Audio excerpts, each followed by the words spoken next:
कोना खेते जनमल करैली करैली बड़ी हरियर हो। कोना खेते जनमल करैली करैली बड़ी हरियर हो। कोना कोखे जनमल सुंदर धिया धिया बड़ी सुंदर हो। कोना कोखे जनमल सुंदर बेटी बेटी बड़ी सुंदर हो। गोरा खेत जनमल करैली करैली बड़ी हरियर हो। गोरा खेत जनमल करैली करैली बड़ी हरियर हो। मम्मी को जनमल सुंदर बेटी बेटी बड़ी सुंदर हो। मम्मी को जनमल सुंदर बेटी बेटी बड़ी सुंदर हो। केई तूड़ी ले जाले करैली करैली बड़ी हरियर हो। केई तूड़ी ले जाले करैली करैली बड़ी हरियर हो। केई ले जाले दुल्हनिया दुल्हनिया बड़ी सुंदर हो। केई ले जाले दुल्हनिया बेटी बेटी बड़ी सुंदर हो। कोई तुरी ले जाले करैली करैली बड़ी हरियर हो। कोई तुरी ले जाले करैली करैली बड़ी हरियर हो। कोई तुरी ले जाले करैली करैली बड़ी हरियर हो।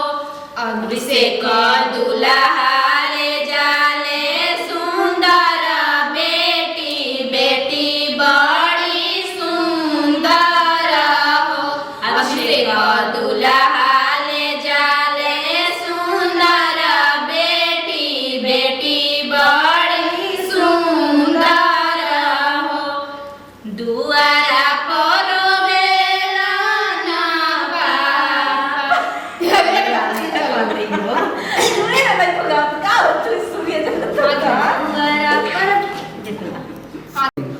दुआरा पर बेलन पापाया गना बैठी मामीनु हो। दुआरा पर बेलन पापाया गना बैठी मामीनु हो। रसोई में रोवेली भाभी त खुशियाया पर भइले हो। रसोई में रोवेली भाभी त खुशियाया पर भइले हो। छत चढ़ी रोवे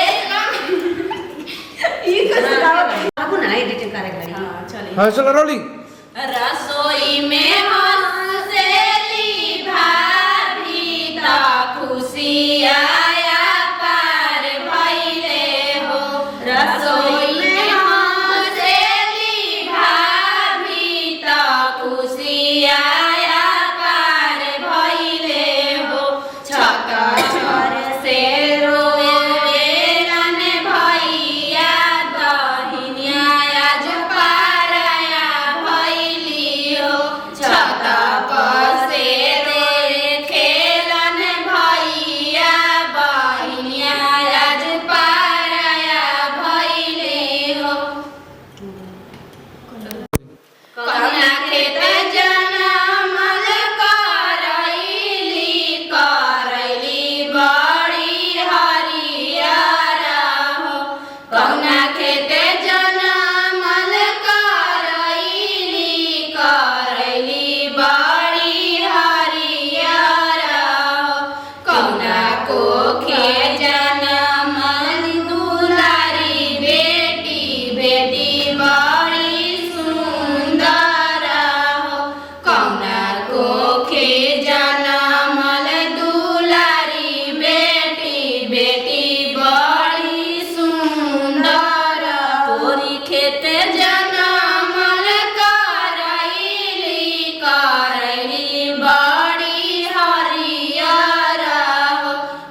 चाची कोखे जनमल सुंदर धिया धिया बड़ी सुंदर हो चाची कोखे जनमल सुंदर धिया धिया बड़ी सुंदर हो।